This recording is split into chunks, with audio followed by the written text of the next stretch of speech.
जय हिंद दोस्तों। स्वागत है आपका हमारे YouTube चैनल ज्ञान एजुकेशन आरबीएल में। दोस्तों आज हम लेकर के आ चुके हैं आपके दोस्तों वीडियो का प्रीवियस ईयर पेपर। ठीक है, वीडियो का क्या है, प्रीवियस ईयर पेपर आपको पता होगा ग्राम विकास अधिकारी का। दोस्तों ये कब का है तो आपको बता दें दोस्तों, ये 22 दिसंबर ठीक है 2018 का सेकंड शिफ्ट का पेपर है। ठीक है, 22 दिसंबर 2018 के सेकंड शिफ्ट का पेपर है, जिसमें दोस्तों टोटल कितने क्वेश्चन थे तो आपको बता दें 150 क्वेश्चन है दोस्तों। 150 क्वेश्चन टोटल हम देखेंगे, जिसमें से दोस्तों आपको बता दें कि हिंदी परिज्ञान एवं लेखन योग्यता के 50 क्वेश्चन और सामान्य बुद्धि परीक्षण के 50 क्वेश्चन और 50 क्वेश्चन सामान्य जानकारी के देखेंगे। टोटल 150 क्वेश्चन होंगे दोस्तों। और अगर बात करते हैं इनके नंबर की दोस्तों, ठीक है, समय की बात करते हैं दोस्तों, 120 मिनट समय मिलेगा। और दोस्तों कितने नंबर के होंगे, 300 नंबर के, यानी प्रत्येक क्वेश्चन 2 नंबर का। अगर माइनस मार्किंग की बात करें तो बहुत तगड़ी माइनस मार्किंग, यानी कि 1/2 यानी आधा माइनस मार्किंग है। अगर आप 2 क्वेश्चन गलत करते हैं तो 1 क्वेश्चन आपका गलत काट दिया जाएगा, सही वाला भी काट दिया जाएगा। दोस्तों बहुत तगड़ा क्या माइनस मार्किंग था। और दोस्तों आपको बता दें कि अगर आप लोग कहते थे इसका हम पिछले जो है प्रीवियस ईयर का कट ऑफ भी बना देंगे दोस्तों। ठीक है, और दोस्तों आपको बता दें कि ये वीडियो आपके लिए बहुत ज्यादा इंपॉर्टेंट है। अगर आप कहते हैं तो ये देखिए 4 पेपर हुए थे। ठीक है, 22 तारीख को 2 शिफ्ट में हुए थे और 23 तारीख को 2 शिफ्ट में। अगर आप कहते हैं दोस्तों तो इसके हम चारों पेपर सॉल्व करवा देंगे। उसके पहले बता दें, अगर पहली बार आए हैं चैनल को सब्सक्राइब कर लेना, बेल आइकन अवश्य प्रेस करना। तो चलिए दोस्तों शुरू करते हैं इस वीडियो को। हम लेखन योग्यता के हम पूरे 50 क्वेश्चन करेंगे, उसके बाद हम रीजनिंग करेंगे, फिर जीएस के। ठीक है, तो चलिए पहले हम देखते हैं हिंदी के दोस्तों। तो हिंदी थोड़ा सा हम जूम करते हैं, प्रत्येक क्वेश्चन को जूम करके देखेंगे। तो पहला क्वेश्चन है, मच्छरों के प्रकोप के संबंध में शिकायत पत्र लिखना हो तो किसे लिखेंगे दोस्तों, किसको लिखेंगे। अगर मच्छर परेशान कर रहे हैं दोस्तों आपको, तो किसको आप शिकायत पत्र लिखेंगे, ये आपसे पूछा गया है। माननीय स्वास्थ्य अधिकारी को, प्रधानमंत्री जी को, प्रधानाध्यापक को, शिक्षा अधिकारी को। तो एक चीज आपको समझ में आना चाहिए, एकदम इजी है दोस्तों, कि प्रधानमंत्री को हम लिख नहीं सकते हैं। ठीक है, प्रधानाध्यापक को हम क्या करेंगे लिख के दोस्तों, ये तो पढ़ाई से रिलेटेड है। और शिक्षा अधिकारी भी शिक्षा के मामले में, तो आपको पता होना चाहिए ये किसका मैटर है दोस्तों, जो मच्छरों का प्रकोप ये किसका है, स्वास्थ्य अधिकारी का। तो आप स्वास्थ्य अधिकारी को लिखेंगे, पहला ऑप्शन हमारा बिल्कुल राइट हो जाएगा। ठीक है, चलिए नेक्स्ट क्वेश्चन क्या है कि जिनका उच्चारण स्वतंत्र से होता है दोस्तों, जो व्यंजन के उच्चारण में सहायक होते हैं उसे क्या कहते हैं दोस्तों, आपको पता है उन्हें हम क्या कहते हैं, स्वर कहते हैं दोस्तों। स्वर क्या होते हैं, स्वतंत्र रूप से होते हैं। और दोस्तों देखिए व्यंजन के प्रयोग में स्वरों की आवश्यकता पड़ती है, मतलब कि बिना स्वर के व्यंजन बोले हैं। जैसे हम का बोल रहे हैं दोस्तों, का और प्लस आ जरूर होगा उसमें, मतलब कि स्वर जरूर होगा किसी भी व्यंजन में, बिना स्वर के व्यंजन असंभव होता है दोस्तों। तो क्या हो जाएगा, बी ऑप्शन बिल्कुल राइट। चलिए अगला दोस्तों, ई बड़ी ई चा छा जा झा इया आदि का उच्चारण किससे होता है दोस्तों, तो आपको पता होगा इचु यसा नाम तालु। क्या दोस्तों, इचु यसा नाम तालु। दोस्तों इससे आप समझ गए होंगे कि ई बड़ी ई चा वर्ग वाले चा छा इया और या से यग और सा से सीटी वाले सभी क्या होते हैं, तालव्य होते हैं। क्या होते हैं दोस्तों, तालव्य होते हैं। चलिए अगला क्वेश्चन है कि एक से अधिक वर्णों के मेल को क्या कहते हैं दोस्तों, तो एक से अधिक वर्णों के मेल को हम क्या बोलते हैं, अक्षर बोलते हैं। ठीक है, चलिए पांचवा क्वेश्चन क्या दोस्तों, पांचवा क्वेश्चन का है, निम्नलिखित में से स्वर संधि को पहचाने। दोस्तों स्वर संधि किसमें है आपको ये पता होना चाहिए। देखिए पहला है पुस्तक प्लस पुस्तकालय, तो आपको पता है पुस्तक प्लस आलय दोस्तों, इसी में आपका स्वर संधि हो जाएगा, दीर्घ स्वर संधि। ठीक है, इसी यही हमारा सही आंसर होगा। देखिए सदधन गति, सदगति हो जाएगा, दिग्धन दर्शन, दिग्दर्शन हो जाएगा, उद्धन ज्वल, उज्ज्वल हो जाएगा दोस्तों। और ये सभी के सभी क्या है दोस्तों, व्यंजन संधि है। क्या है दोस्तों, व्यंजन संधि है दोस्तों। आपका ए ऑप्शन बिल्कुल राइट हो जाएगा दोस्तों, पुस्तक प्लस आलय पुस्तकालय हो जाएगा, और यही हमारा स्वर संधि का भेद है। चलिए अगला है कि मुंबई में गगनचुंबी इमारतें बहुत है दोस्तों, तो गगनचुंबी में कौन सा समास है दोस्तों, आपको पता है कि कौन सा समास है दोस्तों, इसमें आपका दोस्तों कौन सा समास, तो तत्पुरुष समास होगा। गगन को चूमने वाला, यानी कि यहाँ पे कारक चिन्ह का लोप पाया गया है दोस्तों, है ना दोस्तों, को पाया गया कारक चिन्ह का ना। तो दोस्तों गगन को चूमने वाला यानी अर्थात क्या जाएगा, तत्पुरुष समास हो जाएगा। तत्पुरुष समास में कारक चिन्ह का लोप होता है। देखिए कर्मधारय में क्या होता है, विशेष विशेषण संबंध होगा। द्विगु में क्या होगा, पहला शब्द संख्यावाची होगा दोस्तों। और अव्यय भाव में क्या होता है, पहला शब्द क्या होगा, उपसर्ग जाति का होता है। चलिए अगला क्वेश्चन आपके लिए दोस्तों, कि हमें अपशब्द बोलना नहीं चाहिए, हमें अपशब्द नहीं बोलना चाहिए दोस्तों। इसमें अपशब्द क्या है दोस्तों, समझिएगा, अपशब्द क्या है, वाक्य व्याकरण की दृष्टि से दोस्तों रेखांकित शब्द क्या है दोस्तों, तो अपशब्द क्या है ये आपको बिल्कुल अच्छे से बताना है दोस्तों। तो दोस्तों अपशब्द देखिए, आपको पता होगा कि अपशब्द में देखिए शब्द में क्या लगा है, उपसर्ग लगा है, अप दोस्तों क्या हो जाएगा, उपसर्ग हो जाएगा। ठीक है, चलिए अगला क्वेश्चन आपके लिए, अफसोस मैं नहीं जा सका। दोस्तों देखिए ये क्या है, विस्मयादि बोधक है सभी के सभी, मगर दोस्तों अफसोस मैं नहीं जा सका, इसमें क्या है, संबोधन सूचक, शोक सूचक, आश्चर्य सूचक या हर्ष। तो आपको कहीं ना कहीं दोस्तों शोक हो रहा है दोस्तों कि मैं नहीं जा सका दोस्तों। ठीक है, तो क्या हो जाएगा, शोक सूचक अव्यय दोस्तों। ठीक है, चलिए अगला क्वेश्चन देखते हैं। अगला क्वेश्चन दोस्तों 9 नंबर, निम्नलिखित में से तत्सम शब्द को पहचानिए। दोस्तों तत्सम मतलब क्या होता है, संस्कृत वाला। तो कोयल, कुकुर, लाख या फिर दोस्तों भीतर। तो आपको पता कुकुर का है, यही तत्सम शब्द है दोस्तों। ठीक है, अगला है निम्नलिखित शब्दों में से तद्भव शब्द को पहचाने। तो हिंदी वाला शब्द क्या होगा, आलस, कुष्ठ, अंधकार या उल्लास। दोस्तों आपको पता आलस क्या है, ये तद्भव शब्द है। आलस का क्या होता है, आलस से होता है ना। तो दोस्तों यही क्या है, आपका सही ऑप्शन हो जाएगा ए नंबर। चलिए अगला क्वेश्चन देखते हैं, निम्नलिखित में से अर्ध तत्सम को पहचाने। दोस्तों अर्ध तत्सम का होता है जो तत्सम और तद्भव के बीच की कड़ी होती है, उसको हम अर्ध तत्सम बोलते हैं। दोस्तों तत्सम बनने से पहले कोई चीज अर्ध तत्सम होता है। ठीक, देखिए रात्रि क्या है दोस्तों, ये क्या है, तत्सम शब्द है। ठीक है, बच्चा क्या है दोस्तों, ये तद्भव शब्द है। कान क्या है दोस्तों, तद्भव शब्द है। मगर दोस्तों दई क्या है, ये अर्ध तत्सम है। क्या है दोस्तों, दई क्या है दोस्तों, ये अर्ध तत्सम है। ठीक है, चलिए अगला क्वेश्चन दोस्तों, निम्नलिखित में से विदेशी शब्द को पहचाने। दोस्तों ग्लास, अचल, आश्चर्य, छाता। दोस्तों आपको बताओ ग्लास क्या है दोस्तों, इंग्लिश का शब्द है, यानी कि विदेशी शब्द है। चलिए अगला क्वेश्चन देखते हैं। देखिए दोस्तों नेक्स्ट क्वेश्चन क्या है, निम्नलिखित विशेषणों में से संज्ञा को पहचाने। दोस्तों तो निम्नलिखित में से संज्ञा कौन सा है दोस्तों, संज्ञा विशेषण को पहचानना दोस्तों तो क्या है, अनुशासन हो जाएगा। क्या हो जाएगा, अनुशासन दोस्तों। ठीक है, ये अनुशासन का संज्ञा है दोस्तों। ठीक है, चलिए आपके सब राह देख रहे हैं दोस्तों, तो आप में कौन सा दोस्तों क्या है, सर्वनाम। दोस्तों आप ये किसी निजी वाचक के लिए बात की जा रही है दोस्तों, आप में क्या होगा दोस्तों, निजवाचक हो जाएगा। क्या हो जाएगा दोस्तों, निजवाचक हो जाएगा। ठीक है, चलिए अगला क्वेश्चन है, निम्नलिखित शब्दों में से विशेषण को पहचानिए। दोस्तों क्या है, मजहब, नैतिक, पीड़ा या फिर अज्ञान। दोस्तों तो आपको पता होगा कि विशेषण वो होते जो किसी विशेषता बतलाते दोस्तों। तो नैतिक के पीछे हम क्या लगा सकते हैं, नैतिक जीवन दोस्तों, है ना, नैतिक विचार, है ना। तो ये चीज हमारा क्या हो जाएगा, नैतिक हमारा विशेषण है दोस्तों। इस तरह से आप इसको समझ सकते हैं। अगला है, उसे धीरे धीरे लिखने की आदत। दोस्तों देखिए लिखने की आदत तो है, लिखना तो लिख रहा है दोस्तों। लिखना क्या है, कोई कार्य है, ये क्या है, क्रिया है दोस्तों। मगर किस तरह से लिख रहा है दोस्तों, धीरे धीरे। धीरे धीरे क्या है, एक क्रिया की विशेषता बतला रहा है, इसलिए क्या हो जाएगा, ये क्रिया विशेषण हो जाएगा। चलिए आगे देखते हैं दोस्तों, नेक्स्ट क्वेश्चन क्या है, 17 नंबर। देखिए 17 नंबर क्वेश्चन क्या है कि वह पढ़ता तो बहुत है ना, वह पढ़ता है लेकिन बात भी बहुत करता दोस्तों। और लेकिन शब्द में क्या है दोस्तों, तो आपको पता है जब कोई दो वाक्य जोड़ेगा, जब कोई भी चीज दो वाक्य जोड़ता है दोस्तों, तो उसको हम क्या बोलेंगे, तो लेकिन क्या होगा दोस्तों, ये आपको पता है दोस्तों।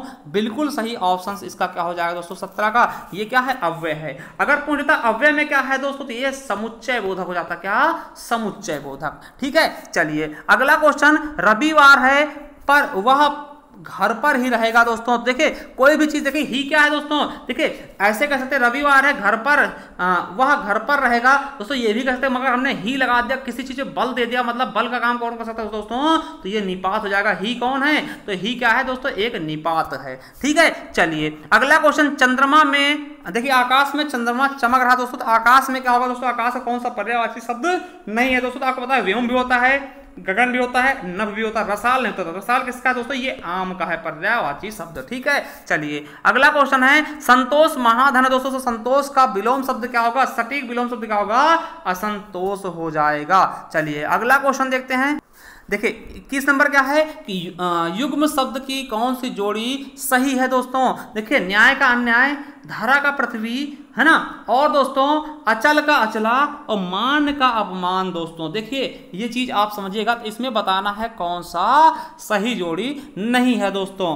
ठीक है, तो दोस्तों इसमें सही जोड़ा कौन सा नहीं, अचल का अचला दोस्तों आपको पता है। ठीक है, सॉरी इसमें कहा गया युग्म कौन सा, युग्म शब्द का कौन सा जोड़ा सही है दोस्तों। तो कौन सा युग्म आपको पता होगा दोस्तों, इनको क्या बोलते हैं, समानार्थी, सॉरी इनको हम क्या बोलते हैं दोस्तों, समश्रुत भिन्नार्थक शब्द। देखिए अचल और अचला ये दोनों मिलते हैं, जैसे कि अली और अली बोलते दोस्तों, अली और अली दोस्तों, तो ना वो क्या होता है, समश्रुत होता है दोस्तों, जिनको हम क्या बोलते हैं, शब्द युग्म भी बोलते हैं, युग्म, है ना, युग्म शब्द भी बोलते हैं ना, जिनको जोड़े बोलते हैं। ये सब विलोम शब्द जैसे हैं दोस्तों, है ना दोस्तों, ये चीज समझिएगा। जो सेम होते, देखने में एक जैसे होते, परंतु उनके अर्थ अलग होते दोस्तों, उनको हम क्या बोलते हैं, युग्म शब्द भी बोलते हैं। चलिए अगला है, दूसरों की बातों में दखल देने वाला एक शब्द क्या होगा दोस्तों, तो क्या हो जाता है, हस्तक्षेप करना ना, क्या होता है, हस्तक्षेप, कहते हैं हस्तक्षेप कर रहे हो हमारे बीच में। चलिए अगला है, मुंबई के निकट पूना है दोस्तों। तो के निकट क्या है दोस्तों, देखिए ये किन्हीं दो संज्ञाओं को जोड़, देखिए ये भी संज्ञा, तो संज्ञाओं को जोड़ता है दोस्तों, उसको क्या बोलते हैं हम, संबंध सूचक दोस्तों। तो हमारा 23 का बिल्कुल सही हो जाएगा दोस्तों, क्या, संबंध सूचक शब्द हो जाएगा। ठीक है, चलिए 24 नंबर, माता पिता अपने बच्चों के लिए कड़ी मेहनत करते हैं दोस्तों। तो यहाँ पे के लिए क्या है दोस्तों, आपको पता होगा, ये के लिए क्या है दोस्तों, ये आपका क्या है दोस्तों, तो क्या है, परसर्ग है दोस्तों। आपको पता है ये कारक चिन्ह है, और कारक चिन्ह को ही हम परसर्ग भी कहते हैं। चलिए अगला क्वेश्चन देखते हैं दोस्तों, 25 नंबर क्वेश्चन क्या है कि वचन की दृष्टि से कौन सा जोड़ा सही नहीं है दोस्तों। लता का लताएं बिल्कुल सही है, घोड़ा का घोड़े दोस्तों, ठीक है, और किताब का किताबें दोस्तों, और सखी का सखियां नहीं हो तो दोस्तों सखियां होगा, छोटी ई की मात्रा होना चाहिए था दोस्तों। ठीक है, तो यही हमारा क्या हो जाएगा, गलत हो जाएगा। चलिए 26 नंबर देखते हैं, जिस वाक्य में कर्म के अनुसार क्रिया में परिवर्तन होता है दोस्तों, उसको कौन सा वाक्य कहते हैं दोस्तों। देखिए जहां पे कर्म के अनुसार क्रिया का परिवर्तन होगा दोस्तों, वो कर्मवाच्य होगा। ठीक, तो हमारा बी ऑप्शन बिल्कुल राइट होगा। अब देखिए कृत्यवाच्य में क्या होता है, जहां पे कर्ता के अनुसार होगा, और भाववाच्य में भाव के अनुसार। ठीक है, तो वाच्य 3 प्रकार के होते हैं, ये भी क्वेश्चन आपका पूछा गया है यूपी पुलिस में दोस्तों। तो कर्म के अनुसार कर्मवाच्य। चलिए नेक्स्ट क्वेश्चन क्या है, 27 नंबर, निम्नलिखित वाक्यों में से भविष्य काल को पहचाने दोस्तों।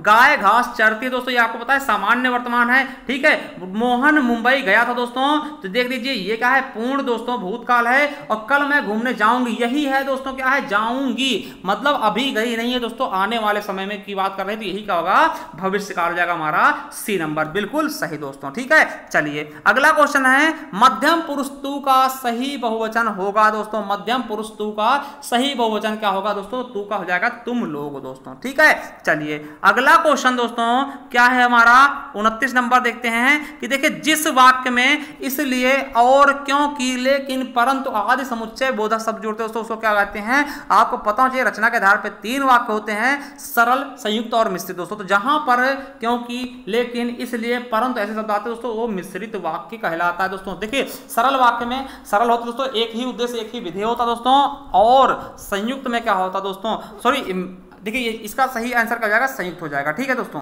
देखिए इसका सही आंसर क्या हो जाएगा, संयुक्त। संयुक्त में होता है दोस्तों, देखिए मिश्रित में क्या होता है, इतना उतना, जैसे इतना जितना करोगे उतना कमाओगे, है ना, ऐसे शब्द जो मतलब कि एक रेमी जैसे होते हैं, वो मिश्रित में आते हैं, या फिर अगर तो, है ना, ऐसे सेंटेंस। चलिए अगला क्वेश्चन, इसका सही ऑप्शन क्या हो जाएगा, ए नंबर होगा। ठीक है, देखिए बच्चे खेल रहे हैं, बच्चे खेल रहे हैं, कैसा सेंटेंस देखो, एकदम सिंपल सेंटेंस है। देखिए प्रश्न पूछा नहीं जा रहा, निषेध कहे नहीं जा रहा, आज्ञा दी नहीं जा रही, मतलब क्या होगा, विधान वाक्य होगा। ठीक है, विधानवाचक वाक्य हो जाएगा दोस्तों। ठीक है, चलिए अगला है, तुमको मुझे पढ़ाना है दोस्तों। तुमको मुझे पढ़ाना है दोस्तों, तुमको नहीं होगा, आपको होना चाहिए। तो इसमें गलत क्या है दोस्तों, तुमको। ठीक है, चलिए आपको पता होना चाहिए ये चीजें। ठीक है, तो इसमें सही आंसर का जाएगा आपका बिल्कुल सही। ठीक है, चलिए अगला है दोस्तों कि मुझे बाहर जाना है, मुझे बाहर जाना है, रेखांकित चिन्ह को पहचाने दोस्तों। देखिए इसमें रेखांकित नहीं किया गया दोस्तों, मगर यहाँ पे हम देखते हैं, इसमें एक पहचान सकते दोस्तों, इसमें कौन सा चिन्ह है, तो ये पूर्ण विराम का हमें दिख रहा है, तो हम ए ऑप्शन की तरफ जा सकते दोस्तों। ठीक है, मगर इसको दोस्तों इसमें क्या किया था, ऑब्जेक्शन डाला गया था, तो इसका दोस्तों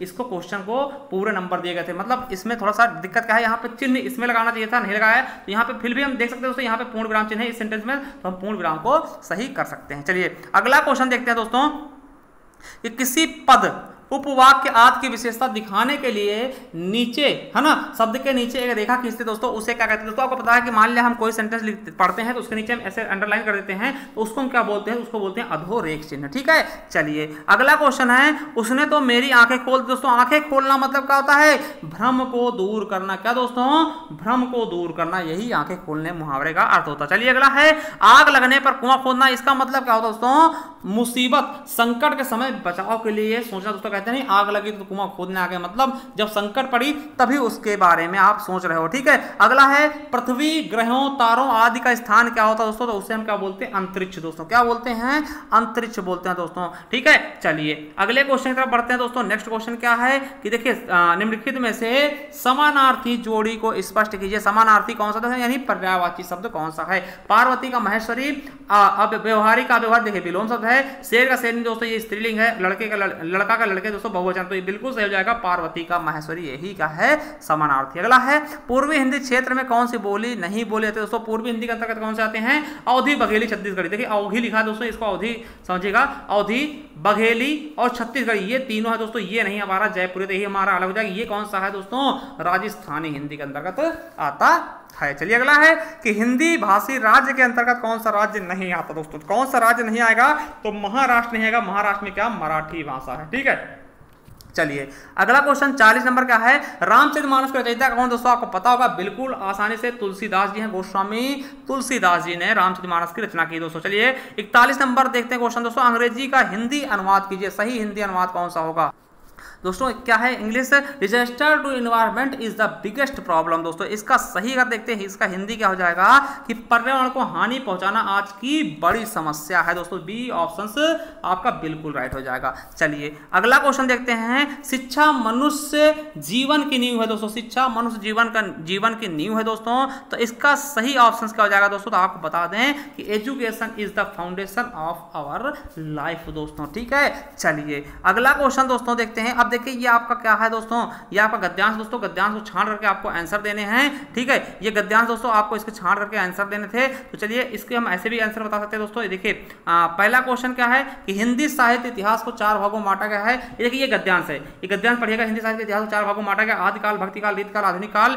फिर ये पूरा गद्यांश है दोस्तों, यहाँ से आप पढ़ते जाएंगे, ठीक है। भक्तिकाल के संत कवि सूरदास जी को कौन नहीं जानता, भक्तिकाल में कृष्णोपासक सूरदास दोस्तों, इसको पढ़िएगा। अब देखिए इसके आंसर हम ऐसे दे सकते हैं। अब देखिए पहला क्वेश्चन है कि हिंदी साहित्य इतिहास को कितने भागों में बांटा गया दोस्तों, आपको पता है 4 भागों में, ठीक है। ये अभी हम पढ़ भी चुके हैं, ठीक है। अगला है कि सूरदास जी कौन से काल के संत कवि थे दोस्तों, तो आपको पता होगा भक्ति काल के थे, बिल्कुल। इसको हम बिना पढ़े भी दे सकते हैं क्योंकि ये सामाजिक मतलब कि आपके नॉलेज से परे नहीं है दोस्तों। अगला है सूरदास जी की रचना कौन सी नहीं है दोस्तों, तो रामायणी नहीं, साखी सभा रामायणी ये किसकी दोस्तों, तो तुलसीदास की है। चलिए कबीरदास की, सॉरी, है ना। तो ये चलिए अगला है सूरदास के पदों में कौन सा रस नहीं पाया था दोस्तों, तो इनके पदों में दोस्तों भयानक रस नहीं मिलता, तो श्रृंगार रस, वात्सल्य रस और शांत रस, तीनों के तीनों रस मिल जाएंगे। अगला है आधे अधूरे क्या है दोस्तों, आधे अधूरे क्या है, नाटक है दोस्तों। क्या है, आधा अधूरा क्या है, नाटक है दोस्तों, ठीक है। चलिए अब दोस्तों देखते हैं 48 नंबर क्वेश्चन, जयद्रथ वध किसकी है दोस्तों, तो मैथिली शरण गुप्त की रचना है जयद्रथ वध दोस्तों। अगला है छायावादी रचनाकार कौन है दोस्तों, तो छायावादी रचनाकार इसमें कौन है दोस्तों आपको पता होगा कि छायावादी कौन है, पंत निराला, ठीक है, और दोस्तों वर्मा, ठीक है। पंत निराला वर्मा दोस्तों, है ना, और प्रसाद दोस्तों। पंत निराला वर्मा प्रसाद ये 4 थे दोस्तों छायावाद के 4 स्तंभ, ठीक है। अगला हिंदी साहित्य को कितने कालखंडों में विभाजित किया गया दोस्तों, कितने कालखंडों में दोस्तों, 4 कालखंडों में। कितने दोस्तों, 4 कालखंडों में विभाजित किया गया, ये हम पहले भी देख चुके हैं। चलिए दोस्तों अब देखिए हिंदी के 50 क्वेश्चन हो गए, आपको पता भी होगा ज्यादा हार्ड भी नहीं है दोस्तों, ना कि ज्यादा सरल भी है दोस्तों, ठीक है। तो दोस्तों हम अब देखेंगे रीजनिंग के क्वेश्चन, किसके दोस्तों, रीजनिंग के, यानी सामान्य बुद्धि परीक्षण के। हम पूरे 50 क्वेश्चन इसके भी देखेंगे और फिर दोस्तों उसके बाद हम इसी तरह चलते रहेंगे। चलिए देखते हैं दोस्तों रीजनिंग। अब देखिए दोस्तों आपको हम इसको थोड़ा दिखाना चाहेंगे, थोड़ा सा इंग्लिश और हिंदी आप दोनों में देख सकते हैं, इसको हमने थोड़ा सा जूम किया है। अब देखिए ये दिया है कि निम्न तालिका में किसी कंपनी द्वारा अपनी स्थापना के बाद वर्षों में निर्मित LCD की बिक्री दी गई है दोस्तों। अब देखिए पिछले वर्षों में कंपनी द्वारा बेचे गए LCD के विभिन्न आकारों की संख्या कितनी, 1000 में है, ठीक है। अब देखिए यहाँ का क्वेश्चन है दोस्तों, किस साल में LCD की अधिकतम संख्या बेची गई दोस्तों। अब किस साल में अधिकतम बेची गई दोस्तों, तो आप करना क्या होगा, देखिए आपको क्या करना होगा दोस्तों, ये सब चीजें आप जोड़नी पड़ेंगी। हर एक साल का आप जोड़िए, ठीक, ये भी जोड़िए, ये पूरा जोड़िए, ये जोड़िए, ये जोड़िए, ये जोड़िए और ये जोड़िए। अब जब आप इतना कर लेंगे दोस्तों, आपको दिख रहा होगा कि 2017 में दोस्तों सबसे ज्यादा LED बल्ब बेचे गए हैं। कब, 2017 में दोस्तों। तो बिल्कुल सही ऑप्शन कौन सा जाएगा हमारा, 2017। चलिए अगला है सभी 6 वर्षों की बिक्री, सभी 6 वर्षों की कुल बिक्री में किस आकार के LED की संख्या अधिकतम रही है दोस्तों। देखिए अब इसमें कैसे करना आपको दोस्तों, कि पूरा देखना दोस्तों। देखिए अब इस तरफ से जोड़ना दोस्तों, इधर का जोड़ेंगे, ये पूरा 6 वर्षों में 40 इंची, है ना। ये फिर दोस्तों जोड़ेंगे, ये जोड़ेंगे, ये जोड़ेंगे। अब दोस्तों इनमें सबसे ज़्यादा किसमें बिकी है, तो 40 इंच वाले में, ठीक है। ये आपकी ज़्यादा आएगी, ठीक है। तो इसे आप कर लीजिएगा तो आराम से कर सकते हैं दोस्तों, एकदम ईजी क्वेश्चन है। तो कितने, 40 इंची। चलिए अगला क्वेश्चन हम देखते हैं दोस्तों कि नेक्स्ट क्वेश्चन क्या है कि किस साल में बेचे गए LCD की कुल संख्या में बेचे गए 55 इंची के LED, है ना, LCD का प्रतिशत अधिकतम रहा है दोस्तों। तो किस में रहा है दोस्तों, उसको आप देखिएगा दोस्तों, क्योंकि इस तरह से हम दिखाएं बहुत समय लग जाएगा। तो इसका बिल्कुल सही आंसर क्या हो जाएगा दोस्तों, 15। ठीक है, चलिए अगला क्वेश्चन हम देखते हैं कि नेक्स्ट क्वेश्चन क्या है। अब देखिए इसको देखते हैं कि क्या है कथन पर्याप्त वाला दोस्तों। जैसे क्वेश्चन पूछे गए थे काफी, तो नीचे दिए गए प्रश्न के अनुसार दिए गए दोनों कथनों को पढ़ें और तय करें कि प्रश्न का उत्तर देने के लिए कौन सा कथन पर्याप्त है दोस्तों। अब देखिए विजय का जन्म किस वर्ष हुआ, विजय का जन्म किस वर्ष हुआ, इसको देखिए इसका आंसर हम कैसे निकाल सकते हैं। पहला कथन है कि दोस्तों विजय इस समय अपनी माता से 24 साल छोटा है दोस्तों, तो इससे हम नहीं निकाल सकते क्योंकि दोस्तों 24 साल है, जब तक माता का जन्म पता नहीं होगा तब तक हम विजय का नहीं निकाल सकते हैं। दूसरा है विजय का भाई जिसका जन्म 2000 में हुआ है और अपनी माता से 30 साल छोटा दोस्तों, इससे भी निकाल सकते हैं। मतलब दोनों से निकालने के लिए दोस्तों डाटा पर्याप्त नहीं है दोस्तों। हमारा सही क्या हो जाएगा दोस्तों, दोनों ए और बी, ना ही ए और ना ही बी, तो हमारा बिल्कुल ऑप्शन का हो जाएगा दोस्तों इसका। देखिए दोनों दोस्तों पर्याप्त, दोनों कथन ए और बी पर्याप्त। एक बार दोस्तों हम देखते हैं इसमें, देखिए दोबारा देखने की कोशिश करते हैं। देखिए यहाँ पे कहा गया विजय का जन्म किस वर्ष हुआ है। अब विजय इस समय अपनी माता से 24 वर्ष साल का छोटा है दोस्तों, 24 साल छोटा है, मतलब अगर हमें माता की एज पता चल जाए दोस्तों हम निकाल सकते हैं ना। अब देखिए विजय का भाई जिसका जन्म 2000 में हुआ है और अपनी माँ से 30 वर्ष छोटा, अब 30 वर्ष छोटा, देखिए हाँ यहाँ से उसके माँ की एज निकल जाएगी दोस्तों। इधर 2000 में इससे हुआ तो 2030 साल हम घटा देंगे दोस्तों, है ना। तो आपको पता है वही 1970 में आसपास दोस्तों इसके माँ की है, और फिर उससे 24 साल और कम कर देंगे दोस्तों, इसके एज आ जाएगी। बिल्कुल सही, तो दोनों कथन लगेंगे दोस्तों। ठीक है, दोनों कथन ए और दो दोनों पर्याप्त है दोस्तों, दोनों मिलके दोस्तों इसका निकल सकता है, नहीं तो नहीं निकलेगा। ठीक है, चलिए अगला क्वेश्चन है, फिर वही चीज है दोस्तों। अब देखिए इसका भी देखना है। देखिए पहला क्या है कि 18 पेनों की कुल लागत क्या होगी यदि उनमें से प्रत्येक की कीमत समान हो। देखिए 18 पेनों की कुल लागत क्या होगी दोस्तों यदि उनमें से क्या हो, प्रत्येक की कीमत समान हो दोस्तों। ठीक है, समझिए पहला क्या है कि प्रत्येक पेन की लागत का 1/4 50 है दोस्तों, यहां से भी हो सकता है। तीसरा 3 पेन की कुल लागत 2 पेनों की कुल लागत का से 200 अधिक है दोस्तों, ये भी यहां से भी निकल सकता है दोस्तों। ठीक है, या तो दोस्तों आपको बता दें कि इसका सही कौन सा हो जाएगा दोस्तों, या तो कथन 1 या 2 पर्याप्त है दोस्तों, तो सी नंबर बिल्कुल राइट हो जाएगा। चलिए अगला क्वेश्चन आपका क्या है दोस्तों, कोड भाषा, क्या कोड भाषा गुड को कैसे कोडित किया जाता है दोस्तों। ठीक है, अब देखिए इसको आपको पढ़ना है तो दोस्तों कैसे लिखा है तो ये समझ सकते हैं आप इनमें से बिल्कुल अच्छे से।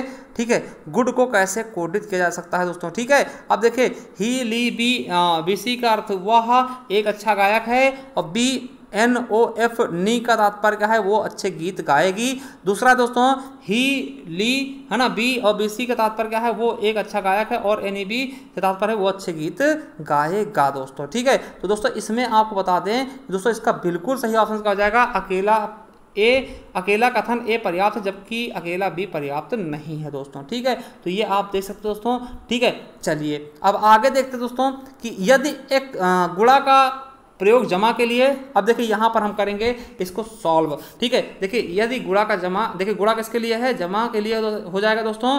और दोस्तों अब देखिए 16 है, इसके बाद माइनस का प्रयोग भाग के लिए, तो यहाँ पे हम भाग कर देंगे 4 से। ठीक है, भाग कर देंगे 4 से, और फिर दोस्तों क्या कहा गया है कि प्लस का प्रयोग गुणा के लिए। ठीक है, थोड़ा सा यहाँ पे दोस्तों आपका स्पेस कम मिल रहा है तो इधर हम सॉल्व करने की कोशिश करते हैं। देखिए 20 है, 20 को प्लस 16 कर दिया गया है।